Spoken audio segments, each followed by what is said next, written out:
Good afternoon, everyone. I'm not sure how much of what I was saying you got the first time, so sorry about that. We had a little bit of a technical difficulty with our audio, but we'll just go from the start. So guys, we spent quite a bit of this afternoon, so sorry for also only joining you guys now, but we spent quite a bit of our afternoon following up on the tracks for the dogs that they had this morning. They went into a little place, a little waterhole, and as you can imagine, the soil there is a lot more steady or hard, so the tracks didn't really register when they came out, and with that being the case, it was difficult to see which direction they were going, and the long grass is also not helping at the moment. So we came to check up on these boys and make sure how they're doing. As you can see, still very lazy, not doing much. But yeah, what we'll do is we'll maybe just wait for them. There was some of the dog tracks that looked like they are going towards the mountain. So we'll have a look maybe a little later on, see if they don't want to come down to the waterhole. As I've mentioned, it is quite warm today. So with that being the case, I do think they might be thirsty when it cools down. So we'll just have to see what the case is.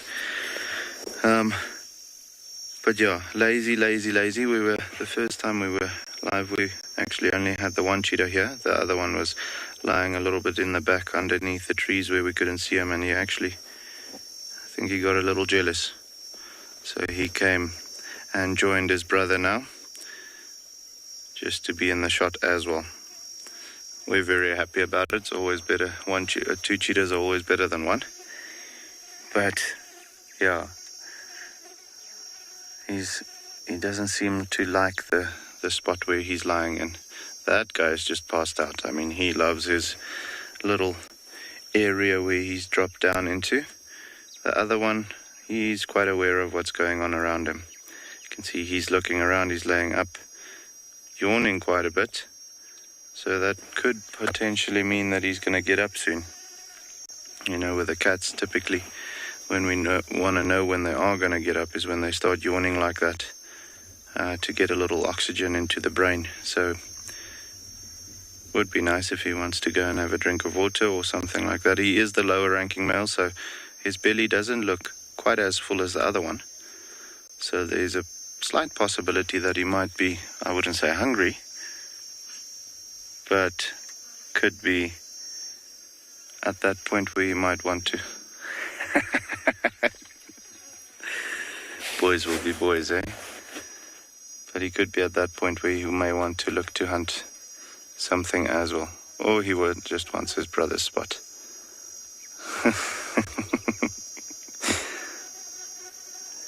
And now that this other guy is sitting up, you can actually see this difference in his belly size as opposed to the other one that was just up. This one quite a bit more full. So he must have had the last say in the meal as well. So yeah, lazy. There's quite a bit of giraffe at the waterhole behind us as well. If these guys continue to look like this, we may go and have a look at them. I think that's maybe a good option. Let's do that in any way. Jerry, you're absolutely right. I mean, that guy had a lot to eat. While we move away from them, he had a lot to eat. I'm pretty sure they only finished the kill maybe early this morning or late last night. So with that being the case, the belly is still going to be nice and round, especially the higher ranking guy, because he would have definitely claimed his little piece of the action above the lower ranking brother. So he's definitely going to take a bit more time to digest all of the meat that he has inside of him. But yeah, they'll do that. They'll look like that after a big meal. You'll find that with lions as well. They'll absolutely gorge themselves, and then they'll take an easy day. There's some giraffes necking as well. Hopefully when we go closer, they'll continue doing that. Just practice fighting. But to come back to the cats, absolutely gorge themselves, and then it'll take about a day to let's say 12 to 24 hours for them to just finish digesting most of the meat and look a little bit more lean again. Let's just see what these boys are up to. Yeah, there's a neck going on. But this is all just practicing for one day, guys. It's absolutely not anything serious. I'll show you now. Just gonna go past this bush quickly. There we go. There you can see that. It's more just to, create all the pathways in the brain for one day when they do need to do the proper fighting. They already know where the targets are, the soft spots. And for the giraffe, it doesn't matter whether some will definitely prefer the other style or this style, but you'll see every now and again they either stand with their bum to the other one's chest, like these guys are doing now, or they'll stand with their two chests next to each other, depending on which areas they want to target. Like I've mentioned before in previous shows, they either target the rump area, always the legs as well, but either the rump or the neck area, neck and shoulder area. Those are the two preferred areas of contact when they want to hit each other with those Aussie cones. And yeah, all of these guys still young boys, a young bachelor group. It is, guys, yeah, it's absolutely a stunning scene. I mean, having the mountains in the background and all of these giraffe just standing right next to us. It's just stunning. They seem to be loving, especially this group, they seem to be loving this waterhole or this particular area around this time of the day now for the past almost a week. It's like a little routine that they've got coming in at around 4:30 and sticking here, getting all the mineral salts and drinking some water and then just chilling a little bit until it starts cooling down and they start moving out to feed again. It seems like the blows are getting a little bit harder, when it's always like that when friends play fight or when brothers play fight or so. It's always fun and games until one of them decides the other one was hitting a little too hard now, and then it becomes a little bit more intense. Not that it will go into a full fight with these guys, but you guys all know what I mean.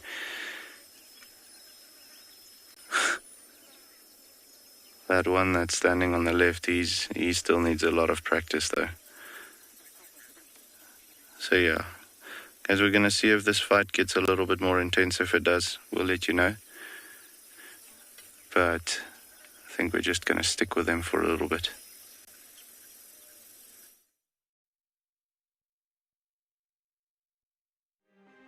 For the month of January 2021, we are offering a chance to win a unique WildEarth expedition to the magnificent Tswalu Kalahari. From the ancient Kortai's Koranenberg Mountains to the southern Kalahari's red sand dunes, Tswalu offers what travelers crave most: space and time. The winner will explore this landscape in a vehicle, on foot, or on horseback, with a chance to go behind the scenes with WildEarth and of course meet the meerkats. The prize includes a 3-night stay for you and a friend at the luxury Motse Lodge, including flights from either Johannesburg or Cape Town. Open to all WildEarth explorers who have signed up before the end of January 2021. Terms and conditions apply. My name is Ross and I'm a field guide at andBeyond Phinda Private Game Reserve. I love getting questions from guests on WildEarth because I love sharing and learning information about nature with new people, and it also makes me feel like you're all joining me in real life. If you want to ask a question on WildEarth, then you need to register on our website. Once registered, go to our live Safari page and submit your question below our live feed. Have you been watching WildEarth and dreamt of being right there on safari with one of the guides? Well, now you can. WildEarth is offering you a chance to buy a ticket to dream. You or a friend can hop on board a live WildEarth show and join our guide on safari. The ticket is redeemable at any of our locations, anytime in the future. Only a limited number of tickets are available, so don't wait. Get your ticket now and start dreaming. Terms and conditions apply.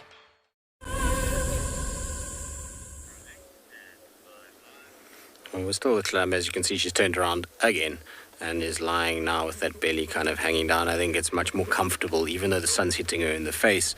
I think the comfort level for her tummy to hang is much better than if she lies the other way around. I think her tummy gets squished a little bit when she lies the other way around. This way she can at least kind of keep the tummy hanging and her legs sort of underneath.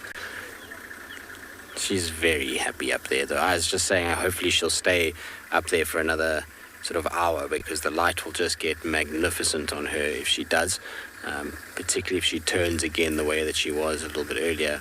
We should see some beautiful, beautiful light coming through onto her. It'll be pretty with this kind of greenery in the blue sky and that orange sort of glow on her coat, but as she sort of lies on that branch. But it's actually a good opportunity now that she's turned a little bit, just to have a scan of that tummy. You know, sometimes when they're pregnant, you'll start to just see the teats swelling through the fur. Oh, I can't see anything. Where the teats are just kind of hidden, unfortunately, by the branch, so I think it's just meat that's inside there. Although I don't see any signs of blood or anything on her coat. Often when a leopard's been eating, you can, just around the neck area, you can still see a bit of blood. Could be, though, that she's just groomed herself really nicely since she's been up in the tree and made sure that she's nice and clean.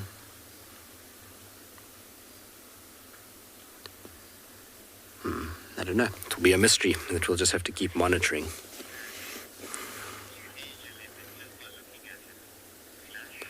Clash, there's a few things that you can use. I mean, it's tricky. You can never get an accurate age, exact age for a leopard, so you can never be like, that leopard is 3 years old, unless you've kind of seen it from a very small cub and you know when it was kind of born and you followed their mom and those kinds of things.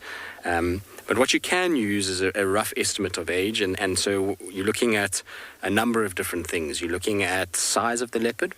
You're looking at male or female, and then the size relative to that sex. You're looking at ear condition, so the ears of a young leopard will be perfect. So if Kalamba, for example, you know, she's just over 3 years old now, and so her ears are still perfect. She doesn't have too many scrapes or cuts on them. The bridge of her nose is also really in good condition. That's another place to look for age. And so those are really good indicators, as well as just general body size in males of the neck and shoulders particularly, and the dewlap size. There is a bit of genetic kind of variability in the neck and dewlap in males, but that'll give you a rough indication of where they are. And when I say rough indication, we're talking sort of a 2-3 year sort of bracket. So you can kind of sex cubs from anywhere from 0 to like 2 years. That's pretty easy to see the differences between those. And then male leopards that are sort of 3 to 5 are very similar. And then from 5 until sort of 8, 9, they're quite similar. Obviously the ears start to degrade. And then after they start going past that, then you start to see very visible signs of wearing on their face. So lots of scars, scrapes, ears becoming tatty. There is some animals that the noses will change color, and so you'll see a pink nose going black, but that's not accurate to use at all. A lot of people will say a young cat has pink noses and an older cat has black noses. That is not true. We've had quite a few leopards in this area. If you look at Tundi and Shadow, which are two good examples, I mean, Tundi's nose is not pink, but there is still a pink center there, whereas Shadow, her sister, had a pink nose at 10 years old. So that doesn't help that much, but, you know, generally when you're seeing little black spotting coming through on the nose and increasing, that also can help you a little bit. So yeah, those are the kind of ways that you'll be able to sort of age a leopard. Younger leopards will always kind of display perfect faces. So, there's like, if you look at her, there's not, almost doesn't look like there's a hair out of place on the bridge of her nose, on her eyebrows, on her ears.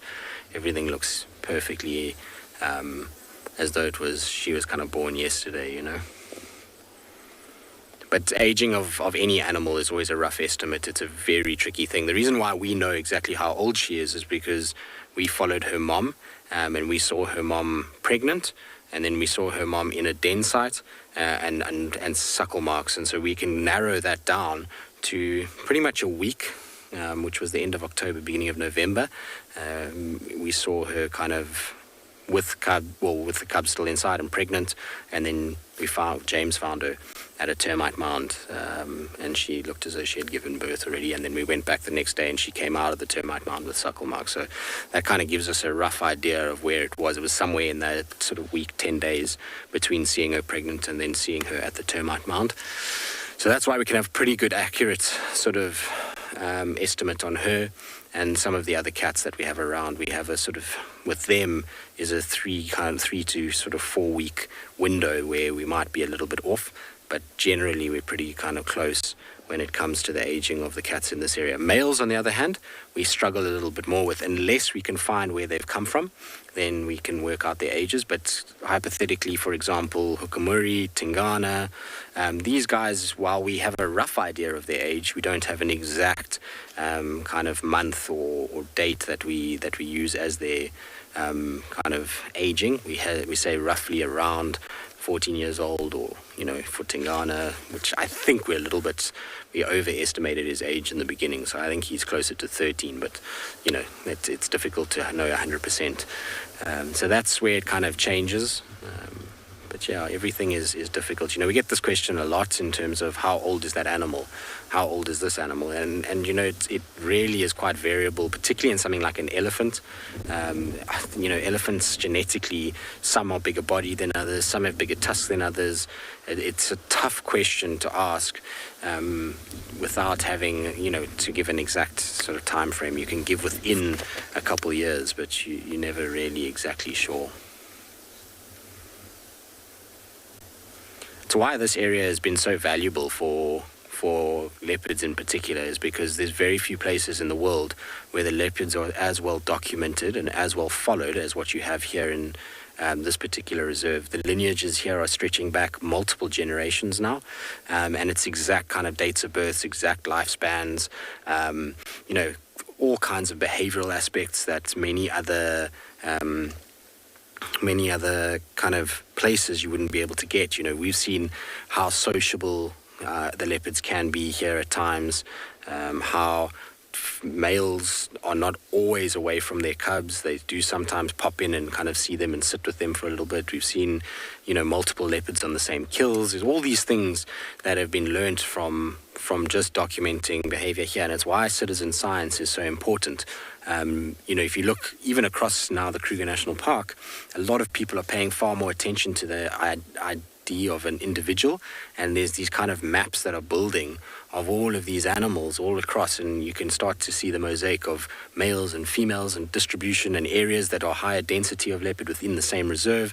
And it's really interesting data that's being used, as well as distributions. You're starting to see how far are these animals distributing, where are they distributing to, are females and males distributing, is it just males? All these things are being answered by the fact that people are coming to this reserve, guides are going out, they documenting what's happening, and so the system is rolling on, and the monitoring of an elusive species like a leopard has been next level in this area, and really starting to rewrite some of the books about leopard behavior and leopards in general, which is wonderful. This is what we need. We need a lot more of this kind of stuff for a number of different species that we have in the world, particularly the more shy and reclusive. And if you look at places like Phinda and Tswalu, the amount of work those guys are doing on some very interesting species. So species like, pangolins, aardvarks,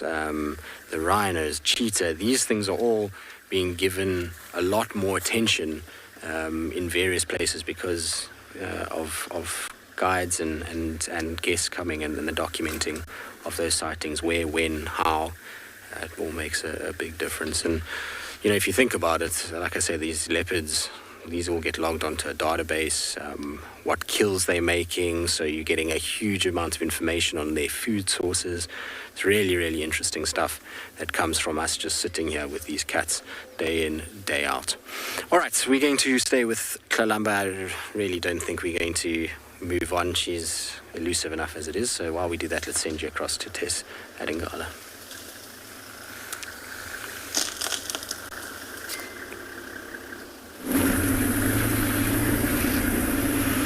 Welcome back to andBeyond Ngala, everybody. So I'm actually following the pack of wild dogs, and they are keeping us on our toes at the moment. Oh, got it. And at the moment, they are actually busy hunting. They are busy hunting, and we are on the move, following them. They're actually coming towards the road.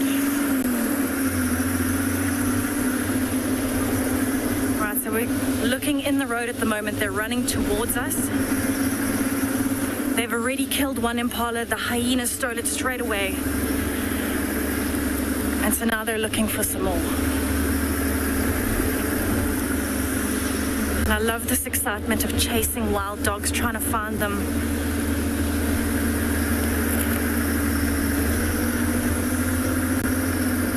So Rowan is actually following them at the moment in the bush on our right-hand side. And when we counted earlier, it is the Ngala pack that used to be 21. We only counted 17.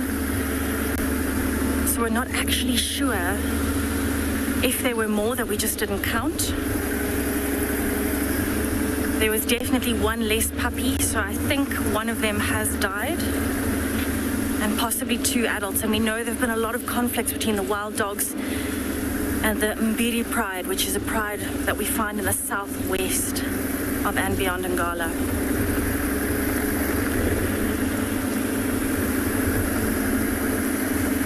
Got some impalas on the right looking very nervous.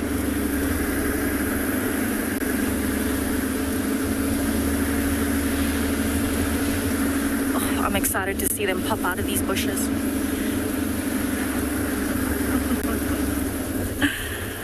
Okay, so what I'm actually going to do, Rowan said they're going to pop up here at this quarry. So I am going to wait here for him because they are coming towards us.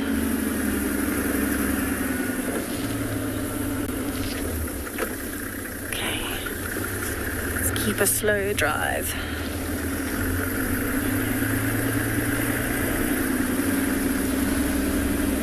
Lekatani, yes, they do. Wild dogs certainly have a hierarchy, and that is the alpha pair, which will be the most dominant, and they're the only ones that are allowed to mate. They decide when they move, where they'll be denning as well, where they have their pups.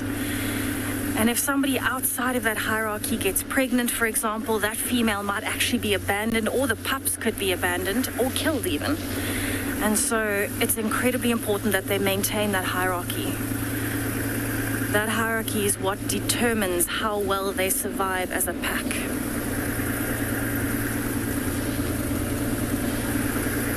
Oh, come on, wild dogs, I'm so excited.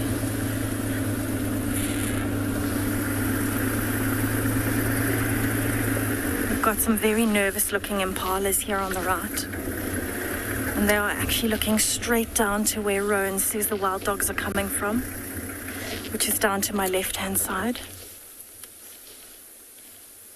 There you can see they're staring into the bush.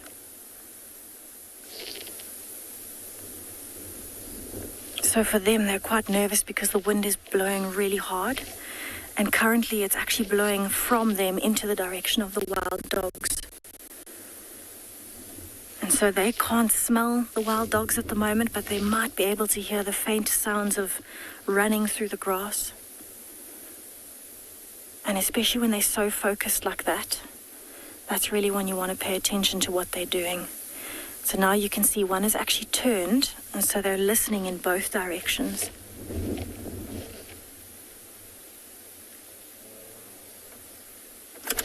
hear Roan's vehicle. Right, they're actually about to pop up behind us. See how they keep us on our toes. It's always the most fun following wild dogs, I think. But I could be biased. It's okay, I'll take it.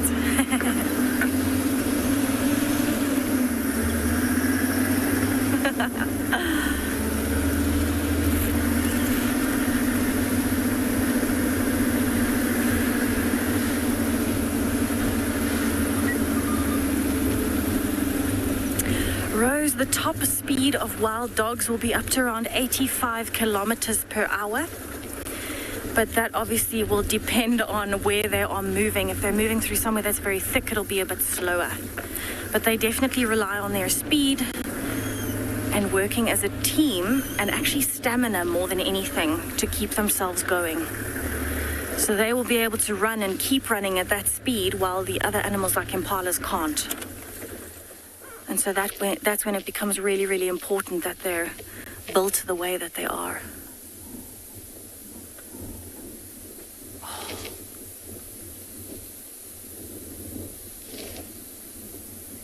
I can't hear them anymore.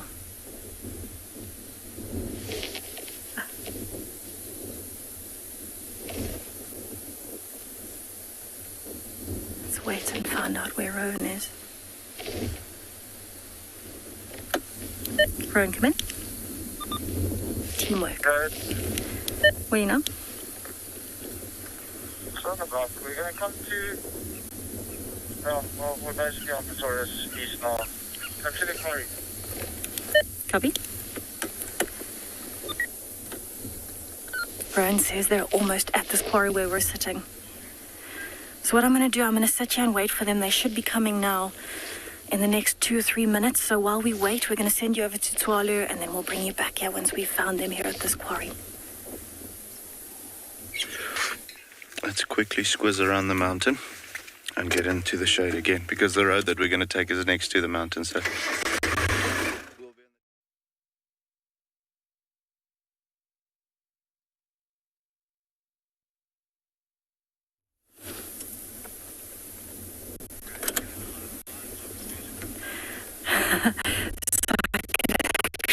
See the glint of the vehicle coming in.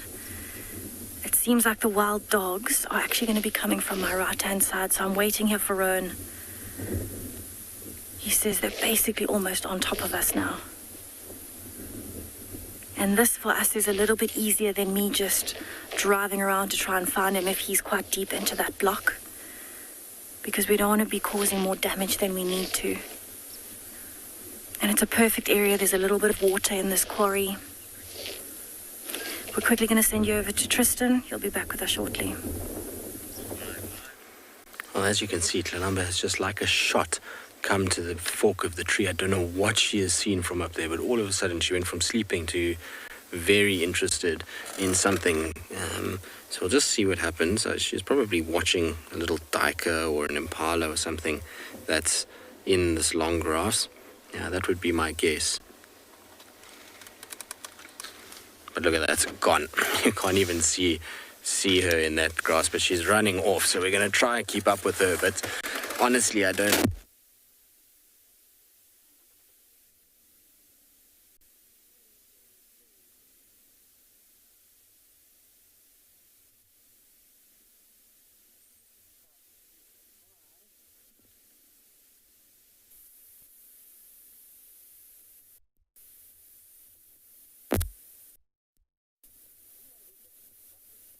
It's just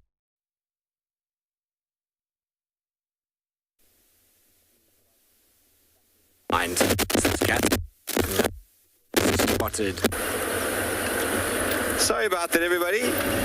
Welcome back to us on the southern section of Djuma now. I'm not sure what's happened with Tristan. He's up in Buffelshoek, so it's possible that just some signal issues over there. But don't worry, you're with us. Jump on board our vehicle. We are now on our way towards Chitwa. See if we can find out where Tandy's little cub has gotten to. maybe where she is as well. It's possible she might have actually made a kill and come and fetched him. The guys on Chitwa don't seem to know where he is. Maybe we'll have some luck. You never know. Getting that sort of feeling, that little leopard feeling is creeping up in my belly. I'm going to check out Chitwa anyway. I was chatting with Dylan now from Chitwa, and he reckons maybe we should check Torchwood. So we'll just go to where Tristan told me where he left the little fellow. See if we don't fall in another hole this time, which won't be ideal with it, will it, Impo? Although with your arms, you'll just be able to pick us out of it. Yeah, we were talking earlier about getting stuck. It's not ideal getting stuck. We got stuck yesterday on Chitwa, the end of the show in the morning. We closed with Sandy and her cub, and then the cub came down the tree and went onto a log, and I moved forward a meter to have a look at him, and his whole front wheel just descended into a cavity in the ground, and I had to get pulled out, everybody.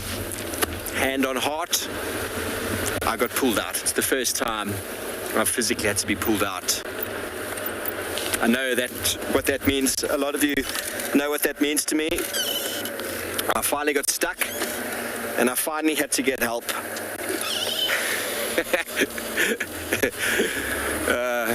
It was a proper hole. I think it could have lost an entire vehicle in there. We nearly did, but anyway, it's all good. Here comes the vehicle. They might be able to give us an update with regards to what's going on, so I do apologize if I talk to them for a moment.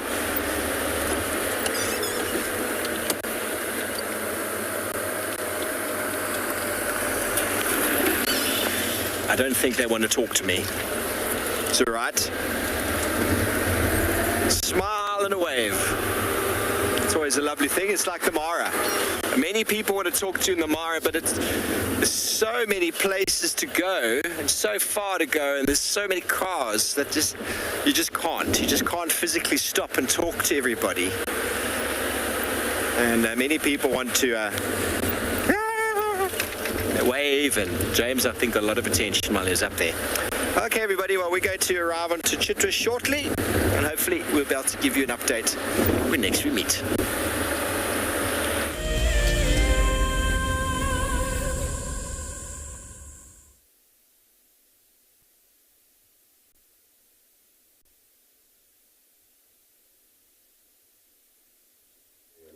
Some leopard luck, that's for sure. And you can see Columba's posing beautifully on a fallen over log. So whatever she's seen must be up ahead here somewhere.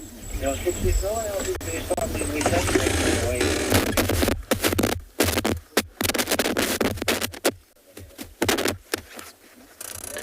hopefully you guys can hear me. I was having a few issues with our audio, but if you can see, she's kind of up on a fallen tree now, and whatever it was that she saw, I think she's lost it, because she's now looking in different directions. So from up in the tree, being so raised, she probably saw something like a little duiker, but now down in the grass, it's really difficult to pick that up. And so she's kind of struggling a little bit with being able to actually see properly where it's gone. I wonder what it must have been. Maybe, like I say, a little duiker would be my guess. Beautiful though, isn't that light on her coat? Magnificent.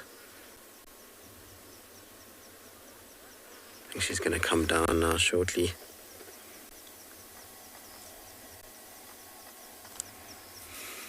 Wow, that is absolutely beautiful. Kalamba, you're posing beautifully, my girl.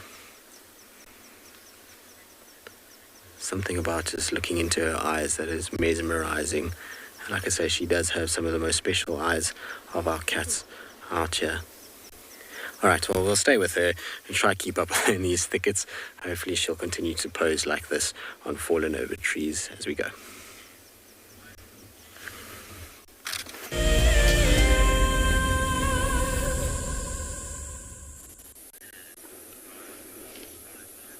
So following the wild dogs, they bumped into the Makoti male.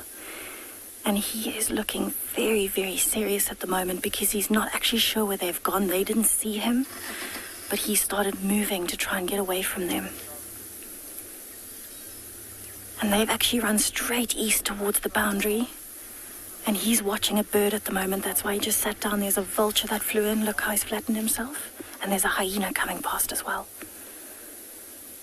And the hyena hasn't spotted him. The hyena's intently waiting for those wild dogs to make another kill.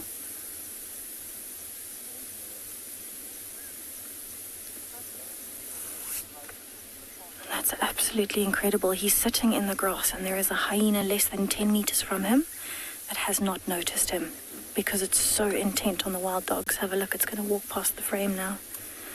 How close is that to that leopard? And if you look back with that view, you can barely see that leopard.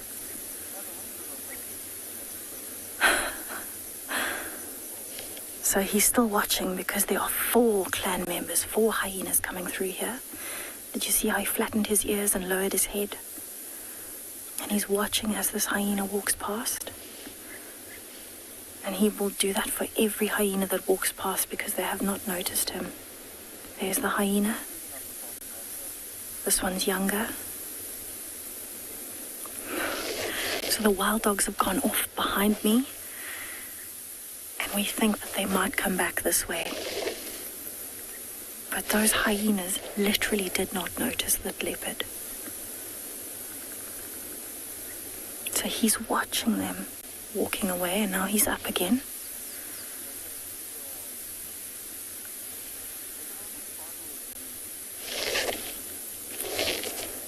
So I think he's waiting to see if there's more hyenas coming, because there were definitely 2 other hyenas that were with these 2.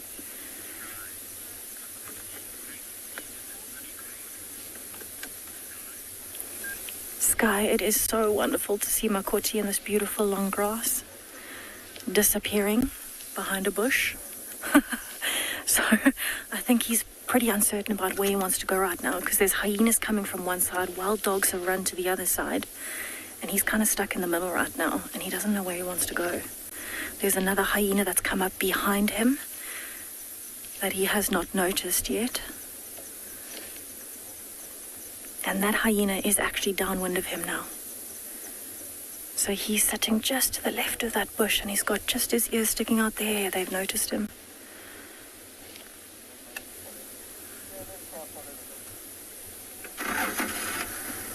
The hyenas was just realized that he's taken a run for it. The younger one is actually smelling exactly where he was sitting in the grass. So I think what we're going to do, Rowan's going to follow the leopard. I'm going to turn around and see if we can keep up. I think the wild dogs have gone towards the boundary.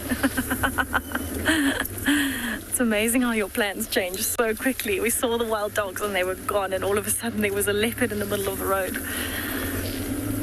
Okay, so I'm going to let Rowan keep going that way. I'm going to check around this way, and hopefully we can find the leopard or the wild dogs again. This grass is so long. It's actually, the pups were even struggling to run through this grass, which is incredible. Makes you realize how thick it is out here and how easily he could camouflage himself just by settling himself. So we're going to try and find them again, and we'll send you over to Tristan with his leopard.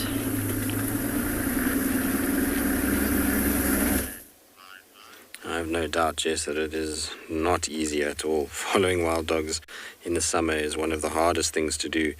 You've got to be careful of stumps and aardvark holes and all kinds of other things just to be able to kind of get anywhere near them. Luckily, Tlalamba has settled somewhat, so she's being very kind of good to us in many ways by just staying still for now. This is not going to be something that lasts too long. I'm fully aware that we're going to have our work cut out a little bit later too, much like Tess is. But isn't that beautiful with that sun in the back? She is such a pretty little leopard. I can't call her little anymore. She's gotten so big these days. She's a proper sized cat. And in many ways actually probably bigger than her mom. Which is crazy to think. I just kind of always think back to those days where we saw her as this tiny little cub in that hole for the very, very first time, and she was kind of, bumbling about and not even really able to walk properly the first time we saw her. And then to see her kind of slowly developing into this incredible leopardess that we see today has been an absolute treat. It's one of the things that I'll forever savor in my life, is the ability to have spent as much time with cats as I have, or leopards particularly, as I have in my time at WildEarth. It's been a real privilege to have followed many of the cats that we see from a very young age. I mean, even Thandi, the first time I saw Thandi, she was younger than what Kalamba is now. I managed to kind of watch her as she's grown up and raised all these litters of cubs, which has been a very, very, very special experience in its own right.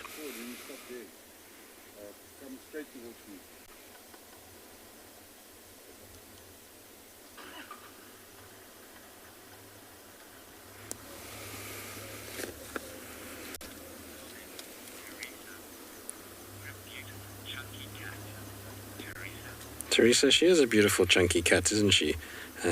She's got kind of a nice sort of body shape. She's kind of quite big in the shoulders, and then she kind of tapers out towards the back. So she actually, funny enough, her mom, Thandi, has never been big in the shoulders, but she has a very similar kind of high back leg sort of waist area.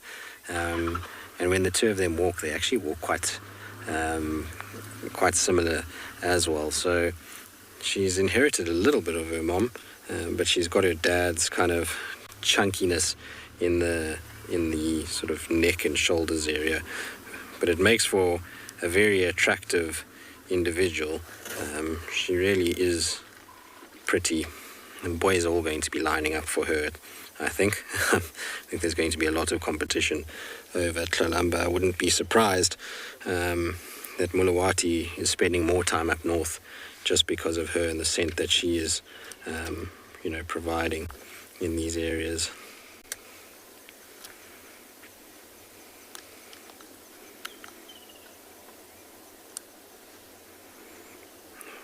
I wonder if she's just going to sit up here. You can see how after just walking in the grass a bit, she's just making sure.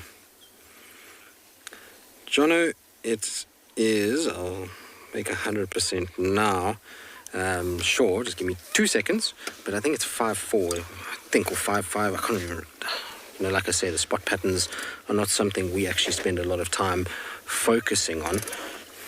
I don't know what I've done with my, I suppose we can just look. James Richard will be able to help us, or many of you actually will be able to help us with it. I think it's 5-4 or 5-5. Is it 5-5? 5-5. I think we decided that there was one spot that was a fifth one. I don't know what I've done with my phone. I have it all on my phone, but I don't always, like I say, for us, the spot pattern is pretty much null and void. It's not really something we look at very much in terms of IDing her. Well, I don't know what I've done with my phone. Somewhere here, but I've lost it in the chaos of following her, which is par for the course. There it is. I found it again, don't worry. By now, I'm sure somebody has already posted what she is, but I'll just double check anyway, just to make sure.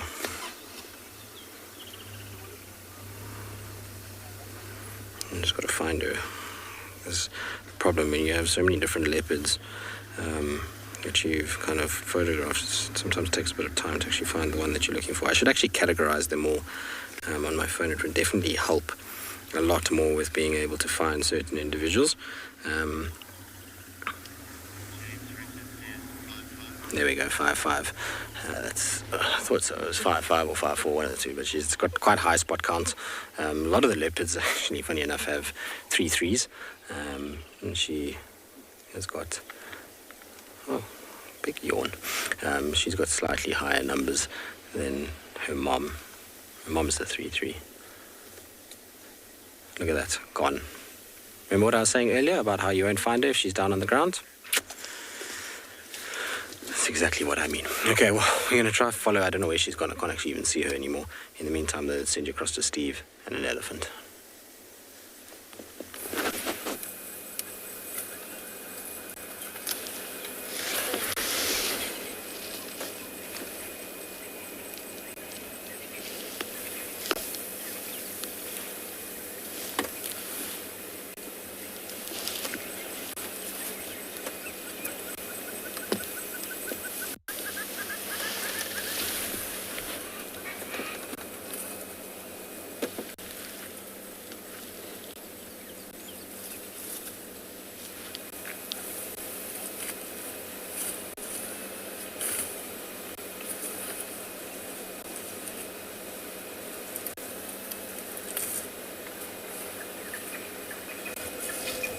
Alex, can we join you?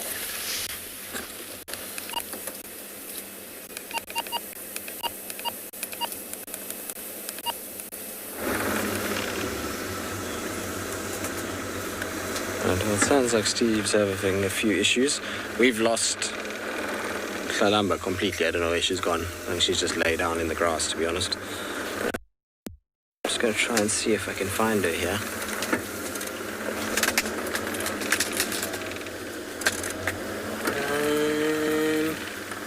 Kalamba? Where have you gone? She must be just here in the grass. But I can't see her. Just try. It's fairly open on the other side of this little bush, so she couldn't have gone out without us seeing her. I'm going to check if she's not just sitting here. Ah, there she is. I can see her now. She's just lying. Is that her or is that just... No, it's not her. I thought it was her. It was just like a little light-coloured patch in amongst all the greenery. But I don't see any sign of her. I just want to listen, because if she is here and she moves, we'll hear the rustling in amongst all of this. But I mean, it just goes to show you, she's not like we were far from her and she's just like this, is gone. The problem with her as well is she's a trotter. So she often likes to trot places, which means she comes down from these fallen over things and then she just trots quickly and is gone before you even know it. But I don't see any sign of her anywhere. There's a Franklin alarm calling behind me, but it's not. I don't think that's for her. She wouldn't have gotten that far without anybody seeing her coming out the back. The vehicles that are with us in the sighting,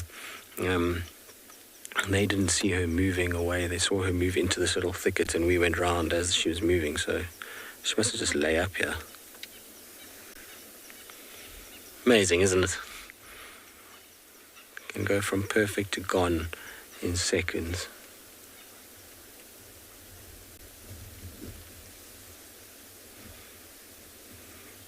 And this cat is like her mom. She's learned that there's ways and means to use her underground tunnels to get away from us in many respects. I don't know where she's managed to go, but she's somewhere in this little area here.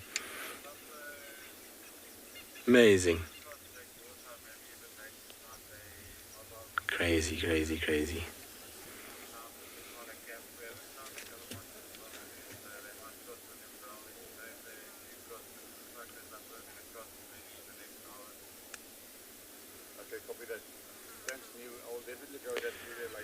Nope, no sign of her that I can see.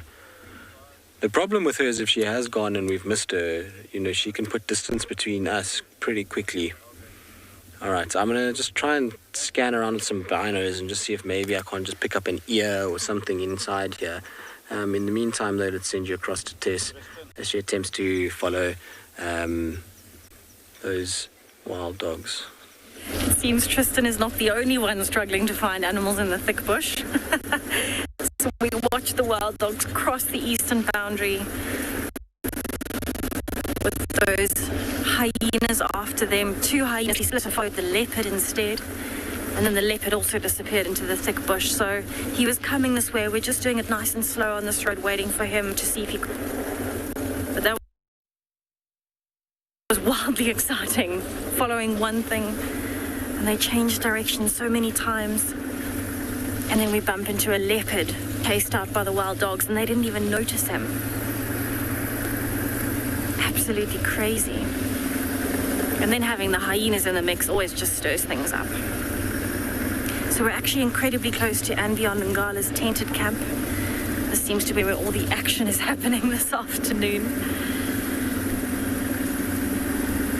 And I'm really, really hoping now that the wild dogs have crossed out, we won't see them again, but I'm really hoping that Tomokosi Female will pop out again.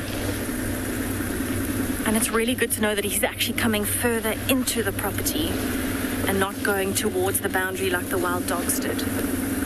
It's very exciting. It was the talk amongst all the rangers today that Tomokosi Female seems to be back, even if it's temporarily. It's lovely to see him.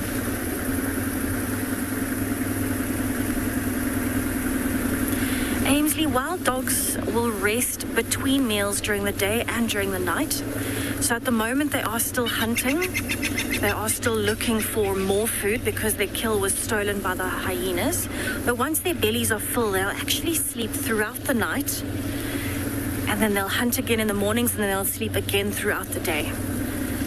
So they're what we call crepuscular, which means that they'll be active in the morning and in the evenings. Unless it's a very cool day, then they might be active throughout the day. Or unless it's a full moon, then they might actually go out and hunt at night because they can look better.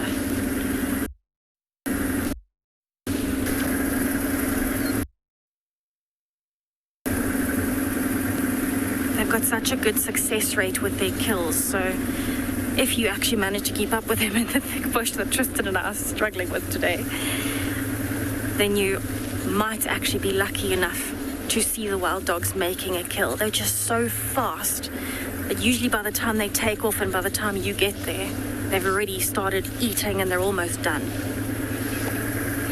So you've really got to hope that they make that kill in a clearing where you can really follow them well. At the moment, everything is so thick around here that if they disappear into the long grass with a few shrubs around and they start changing direction, it can be incredibly hard. But that's all the fun of it, I think. It's so unpredictable out here, it's really wild. And it's something that you have to appreciate. Always good to have a challenge.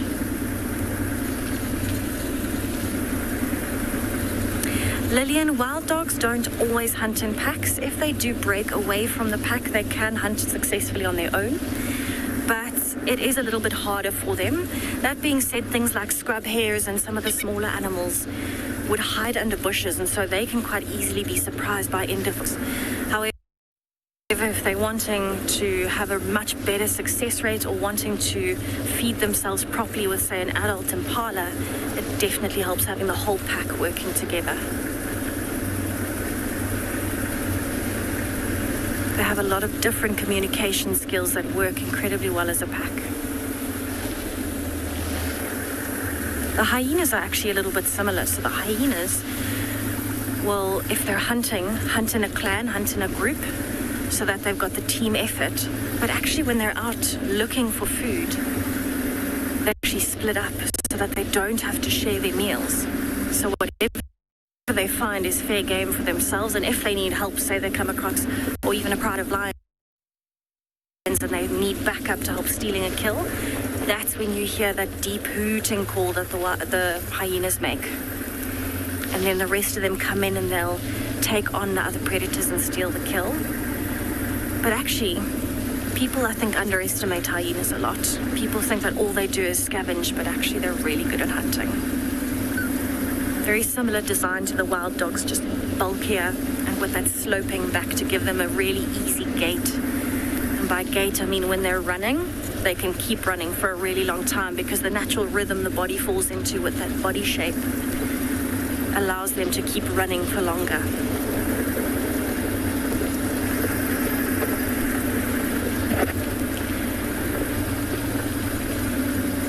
So what I'm going to do, I'm going to keep going down this road slowly. Tomokosi Female is going to pop out. I'm going to turn around a little bit ahead and come back up, and we'll send you over to andBeyond Phinda in the meantime.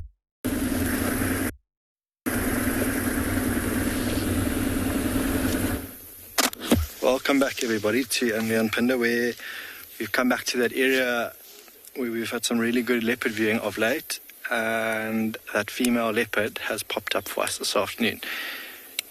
It's as if she's sitting on a nest where she is now, and as we speak she's disappeared, but right up top, and there's some elephant pudding there that I think she's made herself at home. She's just climbed up. She saw something of interest. It looked like something was irritating her at the same time, but there you can see her head again as she reshuffles a little bit.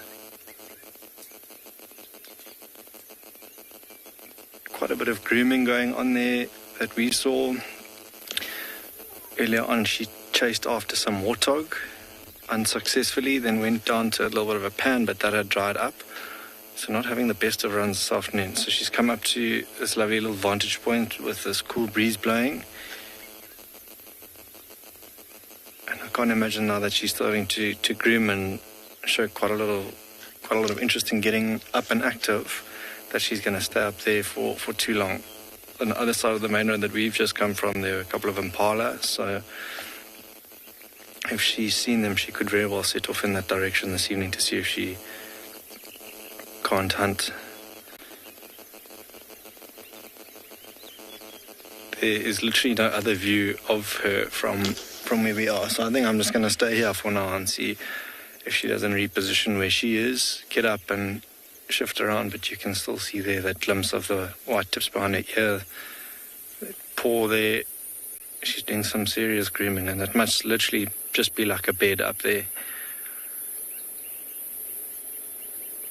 She stands up very gingerly in that spot, and you can hear as she shuffles a couple of twigs and things like that breaking underneath. But quite a lot of soft padding underneath her.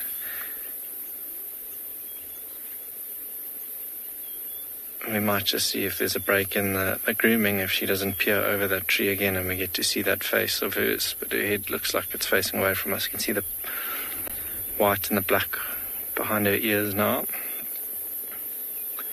Really, really long whiskers if she does lift her head.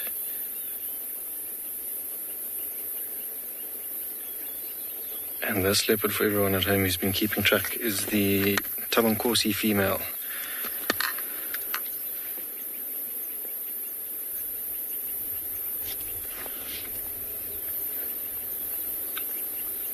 And again, a tree where the guys have spotted her before in the early hours of the morning. So one of her favourites. As we watched her come into this area, she was scent marking quite heavily. She has been, a good few months ago now, she's been seen mating. And I think even more so recently again with one or two of the male leopards in this area, which is quite exciting stuff. If she was to fall pregnant and have a litter, it would be her first litter of cubs, and being such a relaxed female, it's quite exciting for us and future leopard viewing here on Phinda.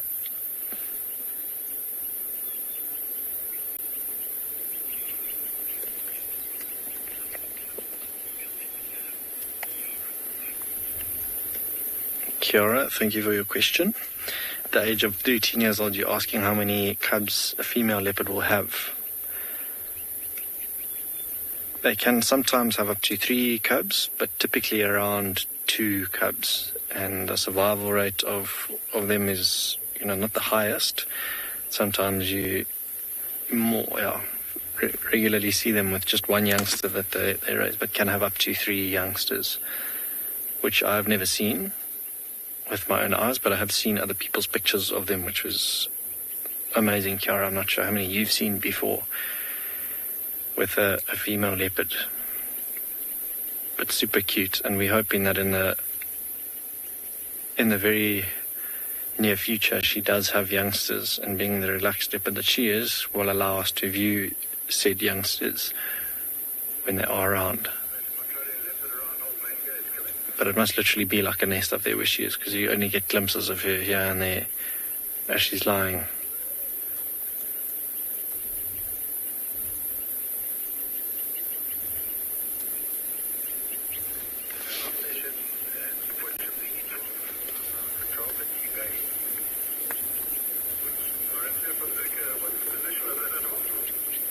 Can you hear that dark-hair bulbul going frantic in the background?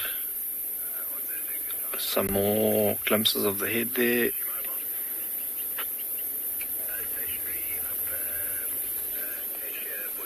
Behind that quarry, and you can see those really pretty little Chinese lanterns of that sickle bush with the white and yellow and sometimes pink and white flowers.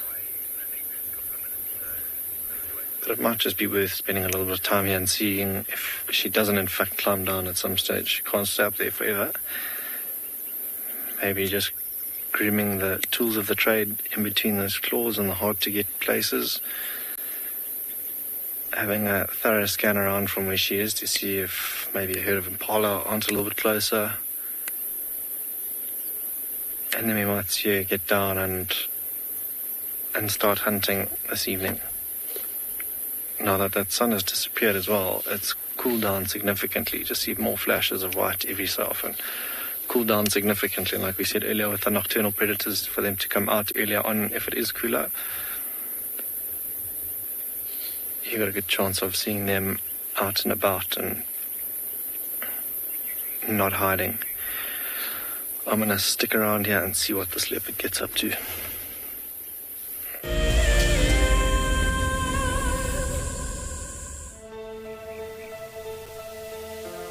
How insane is that animal?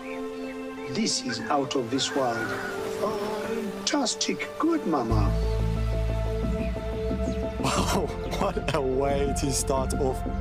Just such an incredible privilege to be out here. It just keeps on delivering. There you go, there you go. Heart is pumping right now. 3, 2, 1. You are live, you are live. Look at this, everybody. We've got a live kill.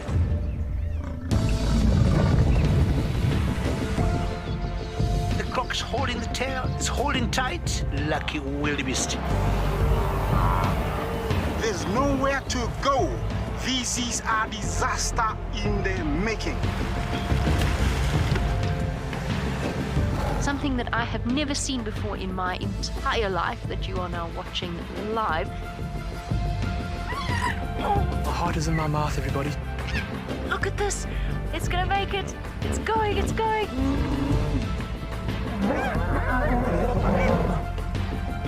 This is just too magical. Hi, little guys. That's great, isn't it? Look at that.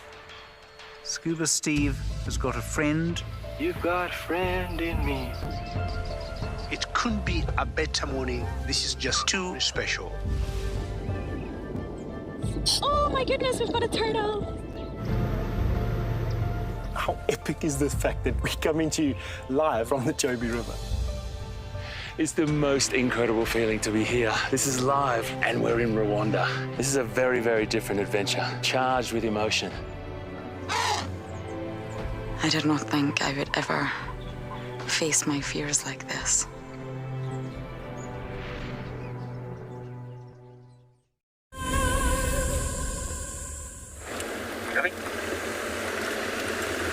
Unfortunately, it seems like there's a little bit of an issue at Tswalu, so you are back with us. We have lost Kalamba completely. I don't know where she went. She might still be in that long grass. We drove around the bush. Everyone's checked the road near there. We checked back towards the tree we had her in initially, did some loops. But honestly, in places, the grass is almost my head height sitting in the car. So if she's lying down, all I'm going to do is chase her with the vehicle and kind of drive over the top of her, which I don't want to do. You know, ultimately she gave us a really nice sighting, and the idea behind what we do here is to view animals without disturbing them too much. I mean, we can never be that naive to say that we don't disturb them at all, because that's not true. A big hunking vehicle that makes a lot of noise for a silent cat like that, there is a semblance of disruption. I mean, obviously when she's in a tree and we're sitting quietly, we're not, and that's why we always try and turn off if she's hunting and things like that. But if she's lost us, there's a reason for it. She doesn't want to be seen anymore, and so let's just leave it at that and respect her wishes and let her go. Always like this dead tree because it's a pity that there's so many bushes around it, but it's got a beautiful kind of line with the sunset, and you often get these kind of crepuscular rays that boom out of behind the escarpment and kind of come out over that dead tree. So a nice place just to stop and sometimes watch the sunset. It's a pity, like I say, that there's so much vegetation below it. If it was just standing on its own, it would be a really, really cool tree to kind of spend time watching the sun go down. But you can just see those rays on the left side of the tree coming out. Makes for a fairly pretty sunset this evening. It's not the best sunset I've ever seen, but pretty enough. The sun is already behind the escarpment, so you know, light is going to fade pretty quickly.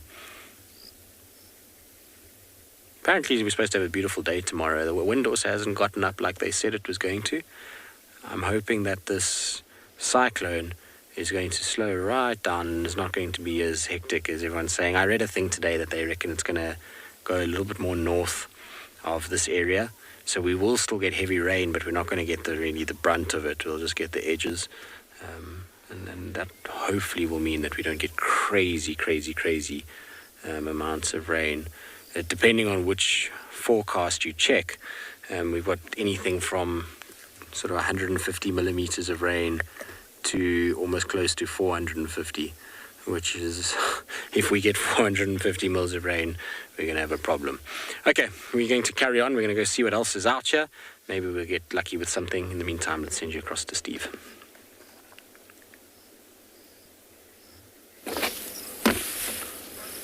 Welcome back, everybody. Look who we found. We found Tandy's little boy lying up in the long grass, giving him lots of space. That's pretty much where he was seen this morning. Just going to give an update to another vehicle we do. It's going to be a 2-vehicle sighting. Yeah, Neil, he's just on the green part of the riverbed. So if you come up along the bank on my side as you get to the river, you'll get his visual. He's just lying up at my, through 2 o'clock.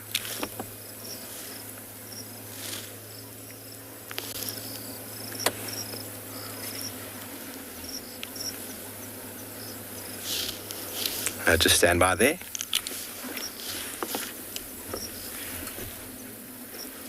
Okay, so he does, because he's on his own, he's a little bit more cautious than when Mum's around. When he's with Mum, he's far more sort of brazen. Far more brazen, and he will relax again. That's what leopards do. They are masters of camouflage, masters of hiding themselves. And he is being seen almost every day lately by the Chitwa guides.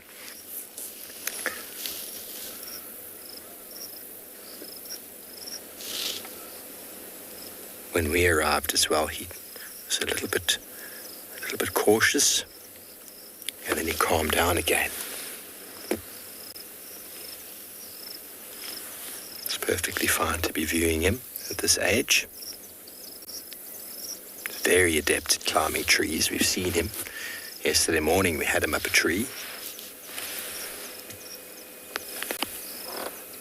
Here we go. See, he's calming down again. He's hoping Mum's going to come. Peter was here before from Okoro.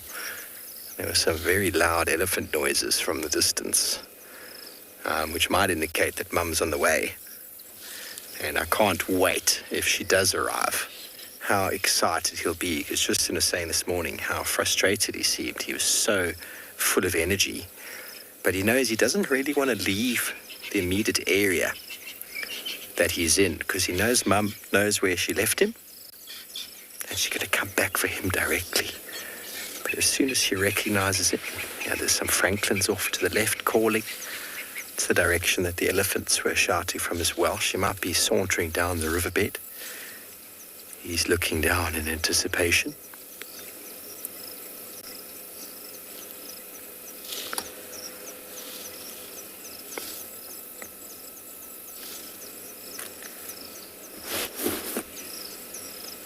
Masters of camouflage, it's how they get by. Avoid detection. That hyena in where were you? In Ngala, I think. Wild dogs went straight into a leopard, and the hyena didn't even see the leopard. How many times have I seen that? Hyena walks straight past, the cat goes flat. Hyena walks on and then picks up the scent. It's like, oh, hang on, there was something here moments before. Masters of camouflage.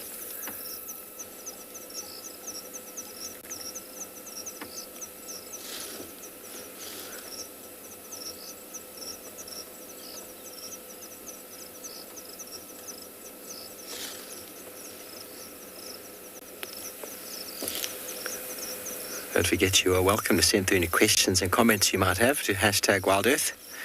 Say them in the YouTube chat stream at FC. We'd love to hear from you. How special is this little fellow? How blessed are we to spend time with him?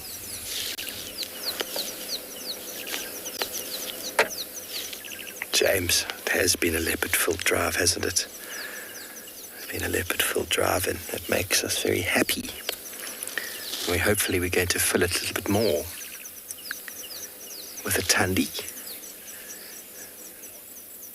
It was interesting, I was hearing a guide talk about her the other day being Very aggressive leopard. I think she's just misunderstood. She does definitely show certain features from time to time. I haven't seen her show features in quite a while. She doesn't like, especially when she's got a cub, she doesn't like too much noise. She doesn't like too much movement. And if you're able to keep that to a minimum, everything generally works out just fine. I think sometimes people forget that she is a wild leopard.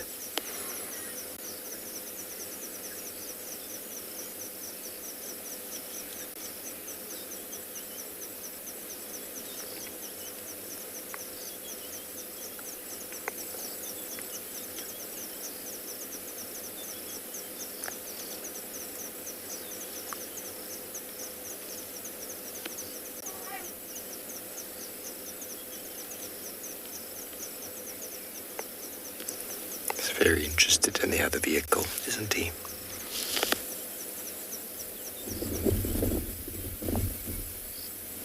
So well camouflaged. If we zoom out, just keep your eye on him.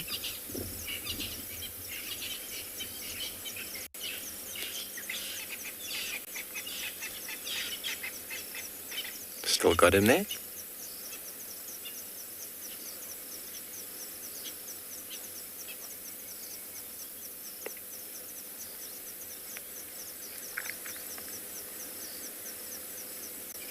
Invisible. It's the habitat favoured by leopards.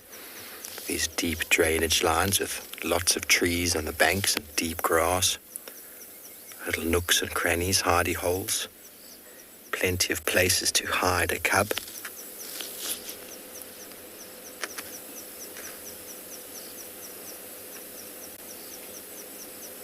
Spend a lot of their time in the Milwati and the Milwanini, two major rivers in this area, dry riverbeds.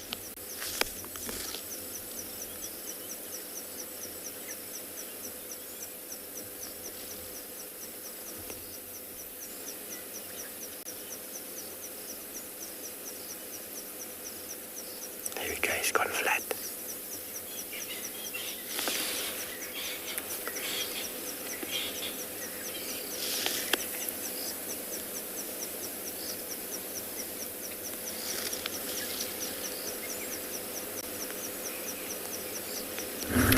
Welcome back to andBeyond and Ngala, everybody. So it has turned into a perfect evening.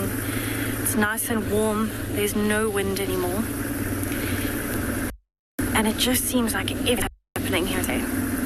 So we're actually on our way. Have a look at the Birmingham Pride sub ones that I saw yesterday.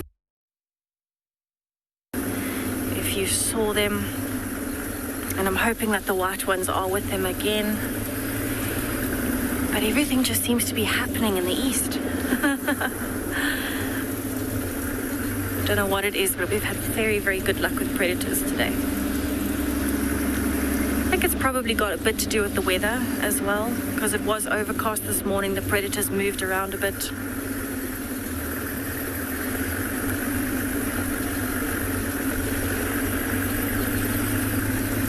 And I think now as well that it's starting to get kind of nice and calm. It's a good time for them to actually start moving.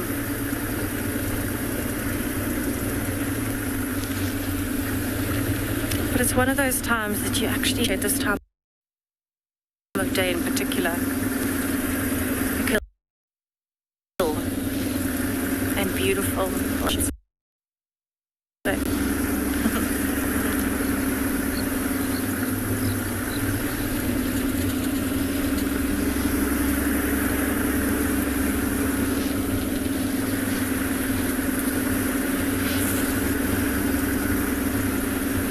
Rangers, guides, Fred found the adults today, and it was while we were busy looking at that leopard wild dog craziness that was going on. So it's actually quite a relief in a sense, to see them because we haven't actually found them today since last night. So we didn't actually know where they'd gone, but they almost looked like they were going towards the eastern boundary, just like the wild dogs did this afternoon. I see a track. Oh, I think I see a white one already. Yes! If you can see, I can see heads, 2 white lines in front of me. They stand out so much more to the bare eye in this light than the other lions do. And it amazes me that these sub-adults are still on their own. It's almost like they're not quite avoiding the adults, but they were contact courting last night, but they're not any closer to the adults at all.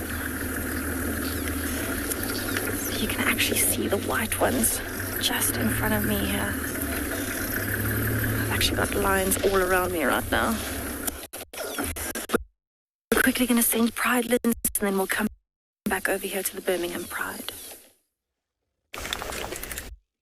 Well, this is awesome. It doesn't look like we've got anything. I'm trying to see where it's going. Is a leopard. Definitely a leopard here. There it goes. A big male leopard, which is awesome to see. So we're just going to grab as much of this visual as we can. We have to reposition, and then again I'll reintroduce myself. I find myself saying that quite often these days. Okay, right, how cool. This is just there, hey. Sorry, I was looking down at the monitor. My name is Taylor McCurdy. I'm going to be joining late again, on camera. Is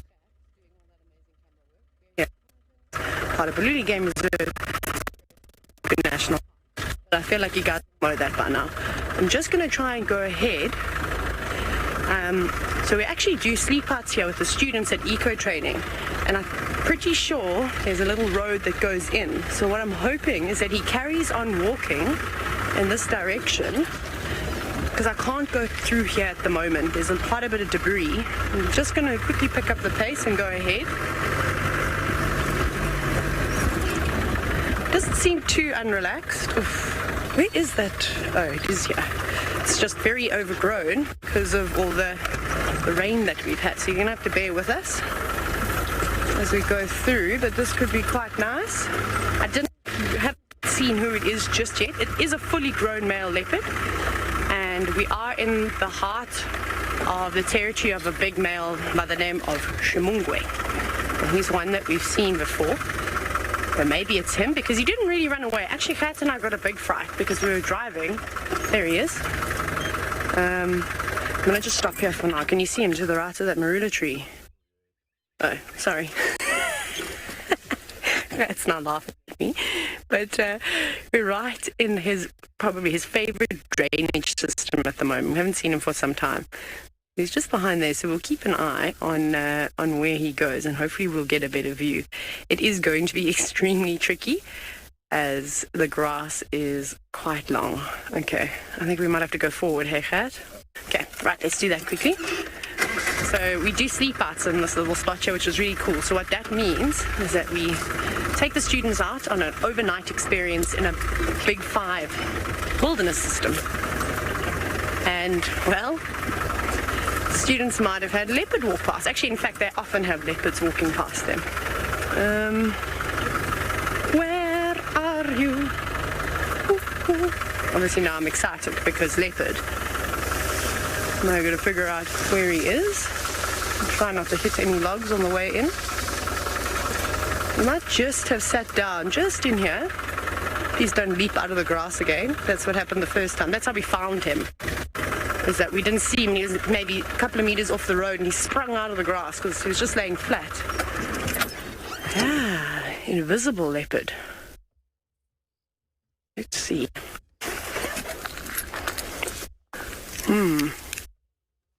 What I'm going to do is I'm just going to grab binoculars.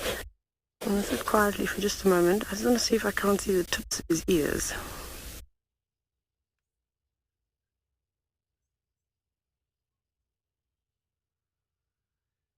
It's very difficult to see. I'm also looking behind me to make sure he hasn't done a sneak. I don't think he went up and over this sort of debris-filled area. I think he's somewhere here. Also going to listen out. There's a couple of little birds chirping. So while Gert stays in that direction, I'm just going to have a sort of further look back in case he hasn't given us the slip. Very easy.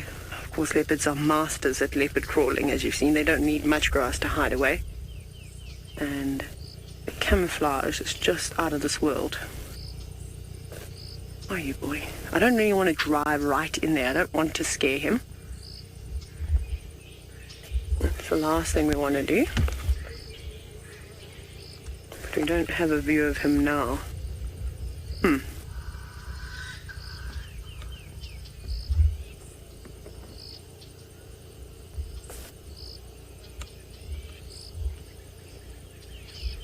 So 50, I haven't even had a proper look at him yet, so I can't answer any questions just yet. I'm going to need to drive around and try and find him, but I need to be concentrating 100%. See, now there's some crowned lapwings making a noise, but it might be there's another vehicle in the distance. And it's also starting to get very dark, as you can see. So once we have a look at this leopard, then I'll be able to tell you. We've literally just seen him, the top of his ears. As the view that you've seen is exactly what we have seen.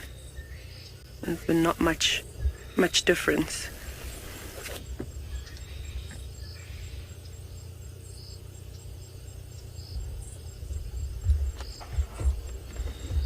Cool. Like I said, we're going to try and relocate him a second, and hopefully we'll be able to find him.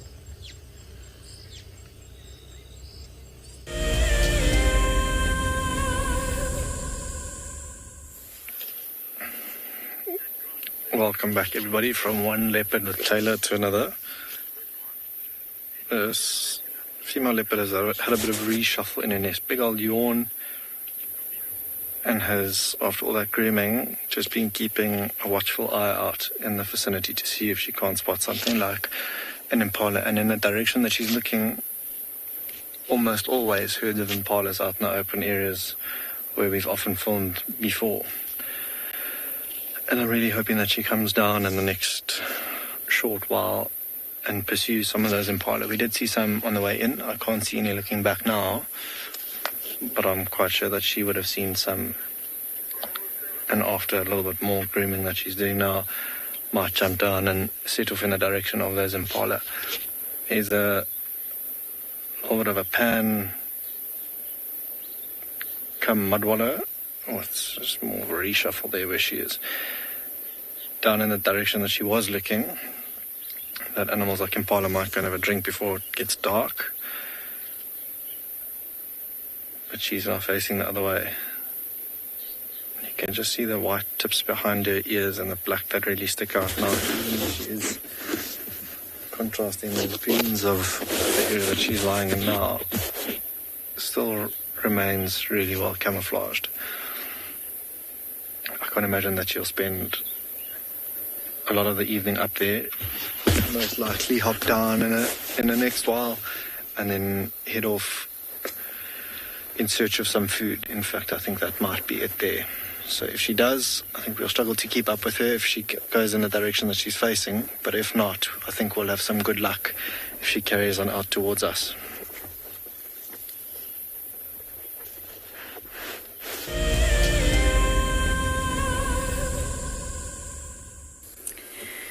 So we are sitting with the Birmingham Pride sub-adults here at andBeyond in Ngala, and they are looking very nice and relaxed, and you can actually see that young female is resting her head on the male, and she looks so comfy. Look at that stretch.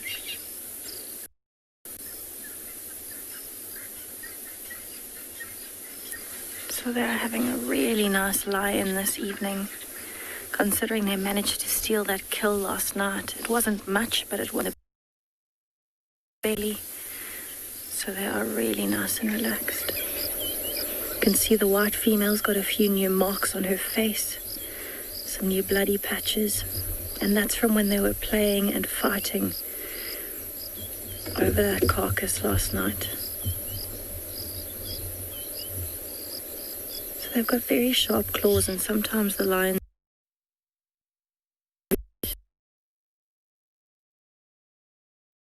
so they really can injure each other, but it is especially so when they're actually being quite serious with a fight over a carcass. Like yesterday, there were one or two more serious little fights between them. There's quite a few flies around, so you can see their ears are moving and flicking every now and then. And that is the other white lion sitting up. Not quite ready to lie flat on the side yet. She does look nice and relaxed though. As you can see, she's got quite a few scars there on the back of her neck and shoulders. And again, this is from learning to play with the others, but also quite a bit of ferocity when she's at a carcass. In particular, she's actually quite vicious when it comes to those carcasses.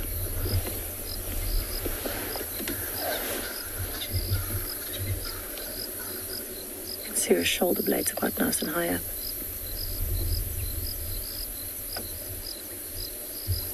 Shame, those flies really are bothering them.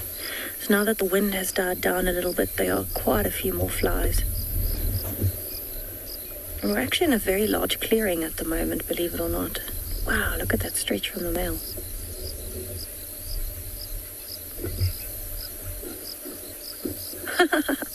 No. Can you tell it's the end of the day? I'd be very interested to see what his mane looks like when he's older.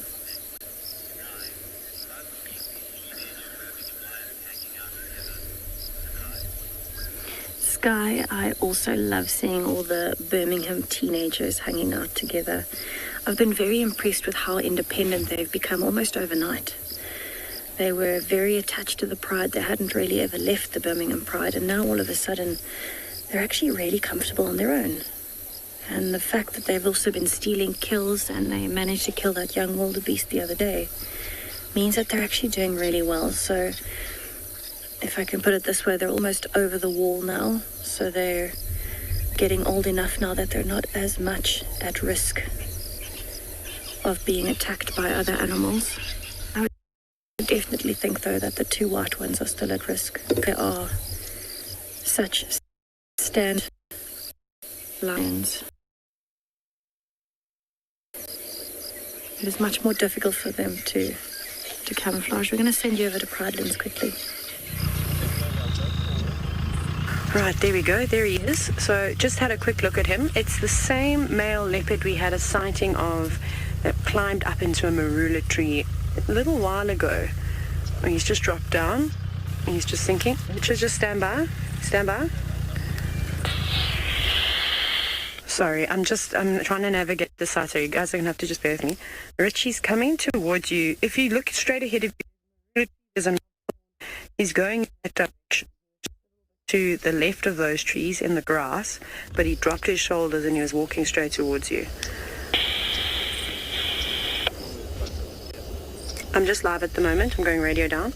Sorry, everybody, but this is the reality of being a safari guide. So this is quite exciting. Now, I do have to say a big thank you to one of the viewers, James Richard, who helped me identify him, and he's been regularly seen in Jajani. There we go. There he is. Where are you looking, huh? I'm trying to look where the camera's pointed so that I can have a better idea for Richard. Hopefully he goes up and over that side and onto the open plains. There's lots of impala there. There he's still going.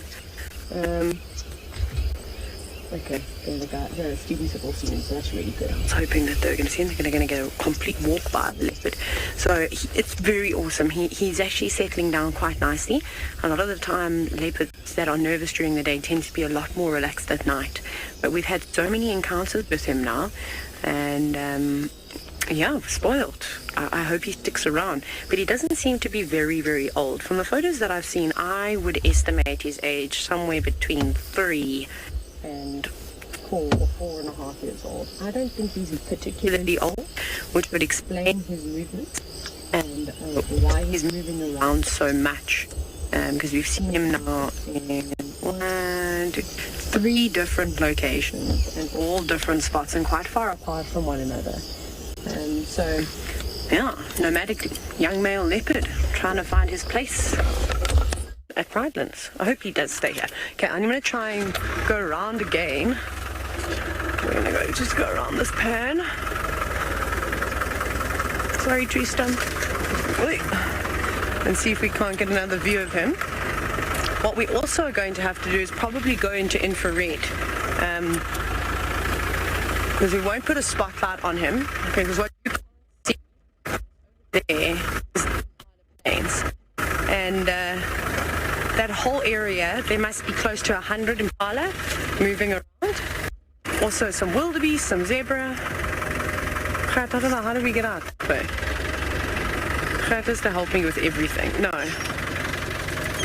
Going the wrong way. It's dark, can't see now. So it's very difficult sometimes to drive. Obviously when you go off-road, you typically go into low range, and the cars don't have as great of a turning circle then. So this makes it increasingly difficult. I'm hoping the students and one of the other instructors, Richard, there's our tracks, has still got eyes on him. Be very cool. How exciting, hey?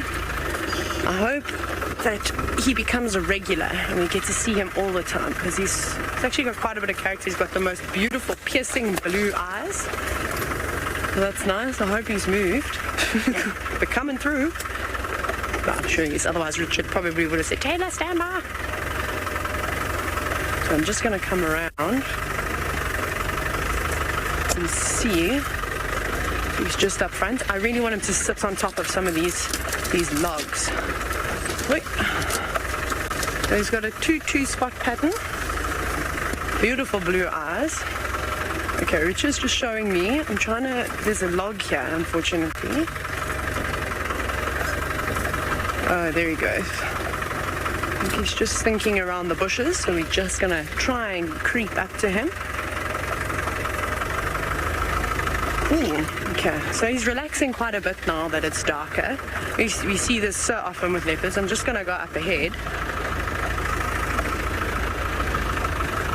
I can't see him, but he's blending in so well. What for the stick frame? Okay. Goodness gracious. Okay, I think we're going to go into infrared now so that we can see a bit better, because, like I said, we're not going to put the spotlight on him. Otherwise, it's going to ruin any chances that he has of hunting. How cool is that? If you're not familiar with an infrared light, essentially it is a light wave that animals can't see, neither can we. So we'll just sit here in complete darkness, and luckily I have a monitor that can pick up the light from the camera. This is an awesome way to watch these animals hunt, but I don't know where he's gone now. He's disappeared into that thicket. I probably won't do too much off-roading now, unless it's out in the open, because if I keep driving over any branches, not that he was actively hunting when we found him, or any time now, he's just moving around, but I suspect he's going to make an attempt on these impala a bit later. They might even move a little bit closer down this side as they normally do. But at least we got a quick view of him, which is quite cool.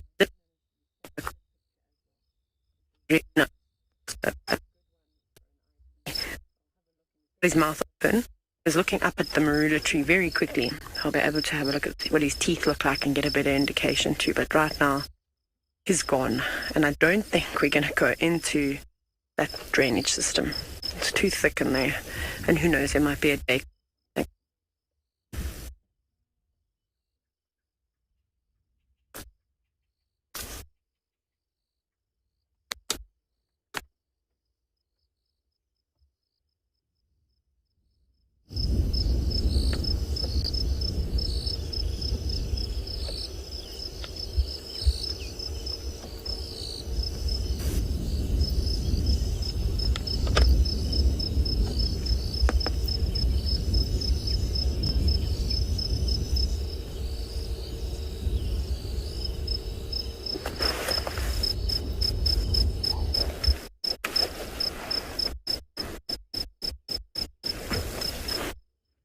Anyways, well, we'll probably leave the area now, just at a quick view, unless he does pop out onto these open plains. If we go across to Tristan, who's used to seeing leopards all the time.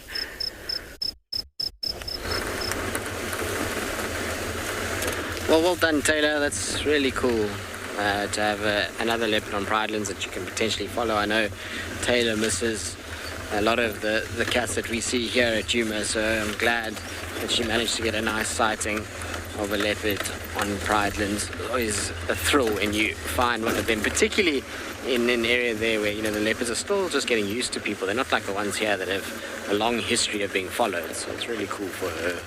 And it seems like it's been a leopard palooza today. Yesterday was a lion day, but today has been just leopards all around. There's been pretty much everywhere, which is the best kind of day in my opinion, but I am very biased, so it's the way it goes. But we've just come towards WildEarth Dam. I had a hunch that maybe, just maybe, frogs are calling. I'm going to keep quiet for a little bit after I told you what my hunch was, is that Columbus trucks came out from the drainage line off Gallego shortcut, very close to the camp, and kind of went north. She's very full-bellied. We know that there was some alarm calls before we started drive, so I was just thinking maybe she was robbed of a kill. And there's another leopard around, so I just thought I'd do a loop and just come sit here for a bit and just listen and see. Maybe there's another alarm call or a vocalizing if it's a male leopard. You never know. So that was the kind of plan. But I'll keep quiet so you guys can hear all the bubbling casinas that are calling at the moment, in amongst some of the painted reed frogs as well.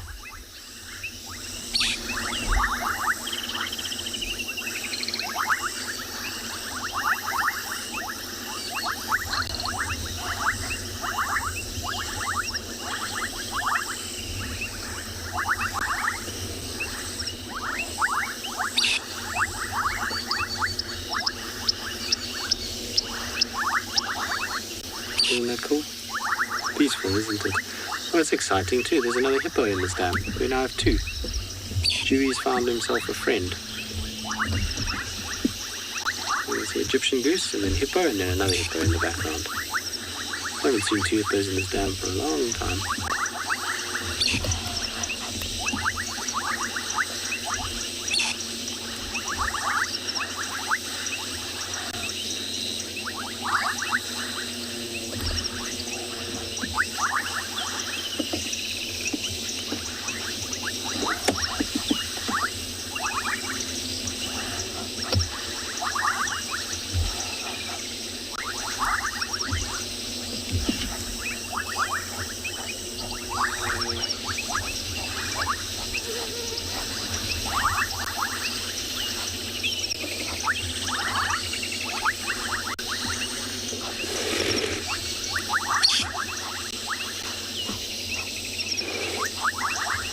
Another beautiful way to end the day.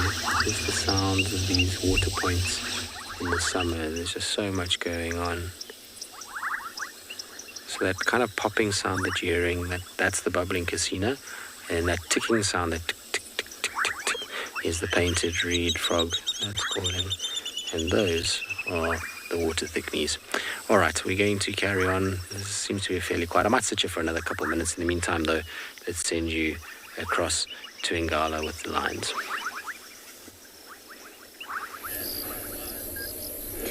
So we are back here with the Birmingham sub-adults at andBeyond Ngala. We're using the infrared light because we have got no natural light left, and they're all sitting with their heads up, sniffing into the wind at the moment. We had, big yawn. We had the strangest thing happen. We heard a bit of a commotion.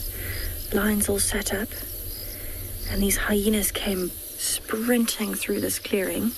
None of them noticed the lions, but the lions definitely noticed them. They themselves were having a bit of a dominance fight, and they disappeared just as quickly as they appeared into the bushes. And now the lions are all sitting up and watching where they disappeared. But it certainly woke them up very quickly from their catnap. Can hear the young lioness in the middle.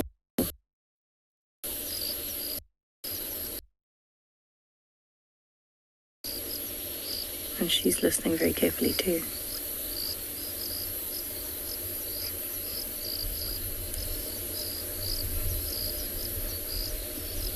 It's amazing when we sit here like this and we watch how all of their heads move at the same time in the same directions.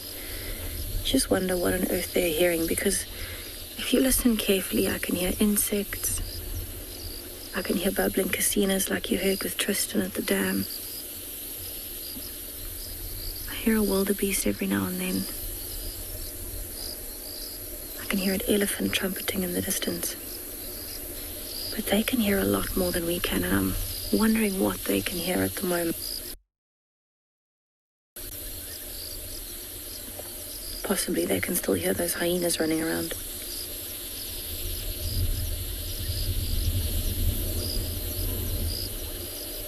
I can hear an impala calling in the distance as well.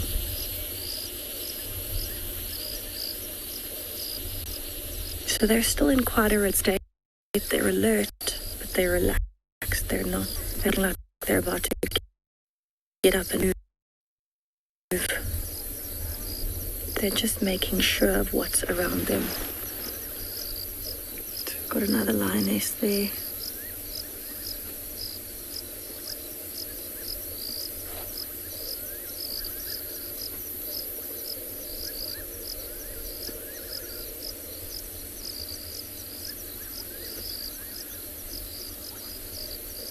This white lioness is very alert compared to the others tonight.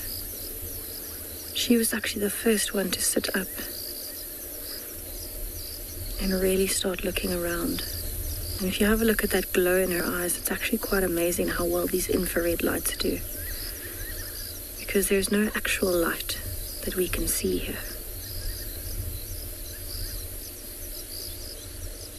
It's as natural as possible for them.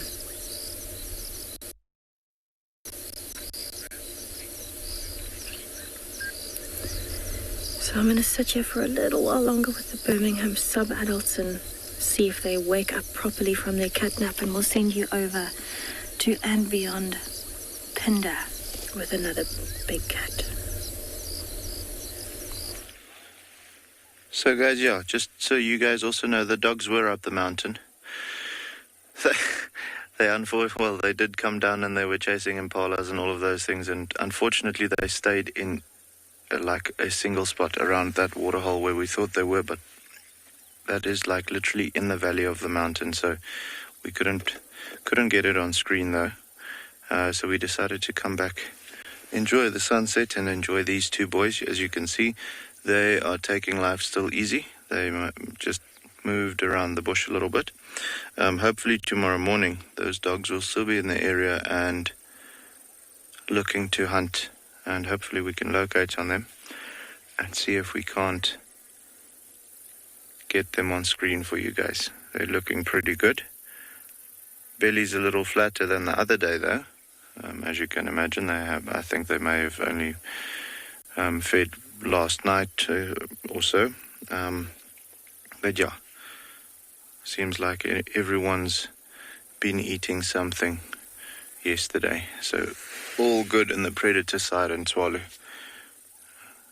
Yeah, shame. These guys are just enjoying the lazy day today. It's necessary sometimes, especially for something like the males. Their home ranges or their territories, like we've mentioned before, can be quite vast, and in the Kalahari even more so. So these boys, when they're not hunting, they're patrolling, and when they're not patrolling, they are looking for females and so on. So they've got a pretty busy life. So every now and again, after a big meal, it's good for them to just do this. Absolutely nothing for a day. Just recharge the batteries a little bit, and then tomorrow they can start looking a little bit more active again. You can see they are looking around quite a bit, especially this one closest to us. He's looking up in the northerly direction quite often, and then back down to the waterhole again. So he's also the one that might be looking to hunt maybe something small sooner than the other male, just because his belly is a little flatter.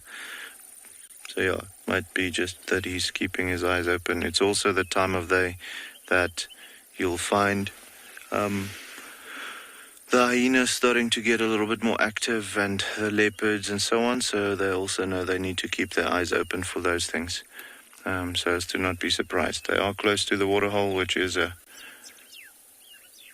just enhances the chances for them to bump into a predator like that, or an enemy rather. So very important for them now that when it cools down to be a little bit more aware of their surroundings. For the cheetahs, as you can imagine, even though you do often find them moving around during the evenings, their night sight or night vision is not so great, so that is their more vulnerable time. And with that being the case, they just need to be very awake and aware of what goes on around them when it starts looking like this. During the day, their vision, them and the wild dog's vision are very good, so then they don't really have to worry about it too much, because that's also when the other predators will be a little bit more lazy. So the roles just get swapped as far as activity is concerned.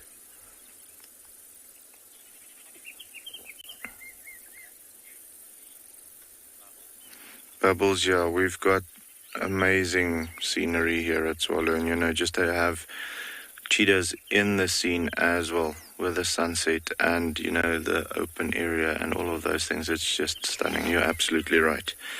We're very lucky in that aspect. And any scene with a cheetah in it just makes life a little easier, So, perfect way to enjoy a sunset. Can hear the wind actually picking up now, with the sun disappearing behind the clouds and it cooling down slightly. The wind's definitely picking up, coming still from the eastern side, like we said this morning about that cyclone coming in. So pushing quite a bit more than what it was during the day, just because during the day it was a little warmer.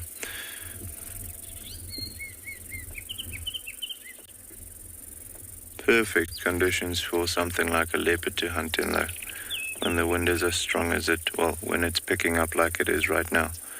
They'll really enjoy the windy conditions. I don't know how long it's going to take these guys to get active, though. They seem to be enjoying their life pretty much at the moment.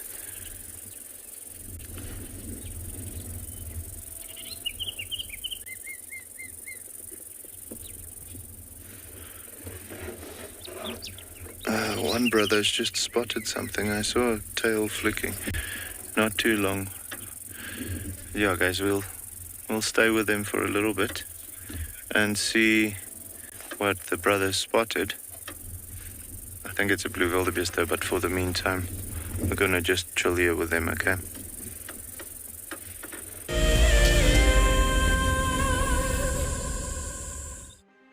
For the month of January 2021, we are offering a chance to win a unique WildEarth expedition to the magnificent Tswalu Kalahari. From the ancient Kortai's Koranenberg Mountains to the southern Kalahari's red sand dunes, Tswalu offers what travelers crave most: space and time. The winner will explore this landscape in a vehicle, on foot, or on horseback, with a chance to go behind the scenes with WildEarth and of course meet the meerkats. The prize includes a 3-night stay for you and a friend at the luxury Motse Lodge, including flights from either Johannesburg or Cape Town. Open to all WildEarth explorers who have signed up before the end of January 2021. Terms and conditions apply. Welcome to my car. This is Wendy, and she's my favorite. She would love to have your name engraved on her so you can be with her every single time she goes on a safari here in Djuma. If you become a WildEarth explorer, you will have the opportunity to buy an engraved tag which we will attach to her. We will make sure to send you a digital picture to show you exactly where you are sitting on her. You will have front row seat in every single sighting. My name is Lauren, and I'm currently working in Djuma Private Game Reserve here in South Africa. I love answering your questions during the live safaris. It's my favorite part. It feels like you're on the vehicle with me, and I'm able to teach you exactly what you want to know. If you want to ask a question on WildEarth, then you need to register on our website. Once registered, you must go to the live safari page and ask your question below the live feed.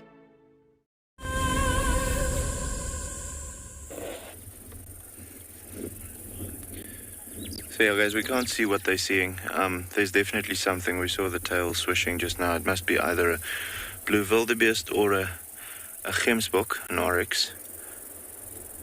But I don't, it doesn't seem like they're too interested in them at the moment. Then what they will show interest in, however, is if that animal comes a little closer, you know, something the size of a male oryx or a male blue wildebeest could be large enough for them to have to worry about it, you know, just if he wants to chase them a little bit or so. But as far as hunting is concerned, their bellies are full enough not to have to take a chance with something as big as that. But yeah, it is unfortunately that time of the afternoon again where we are enjoying the last little bit of light and enjoying the last seconds with you guys for the day. It's been wonderful to have all of you on the drive.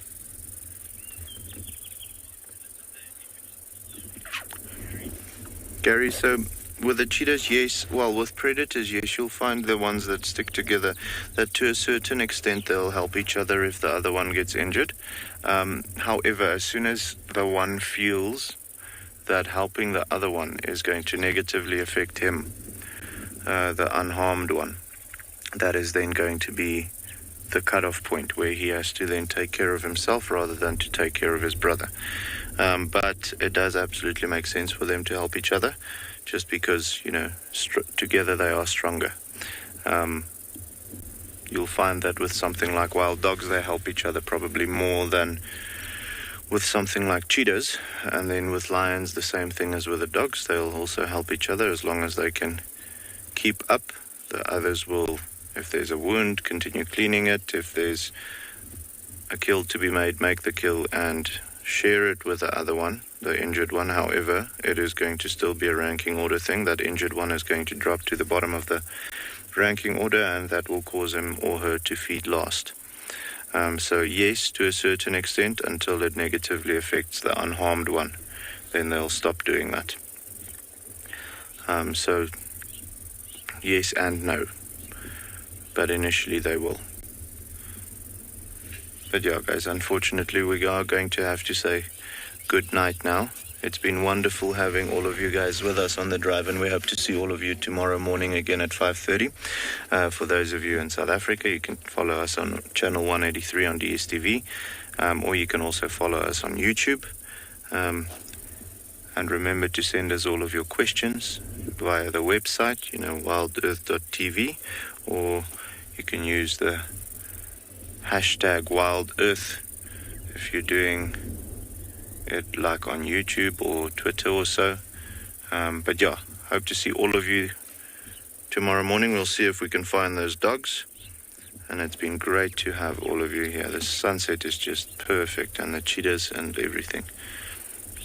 So yeah, guys, you must have a wonderful evening, and then we'll see you all tomorrow morning, okay? Have a good evening. Good night.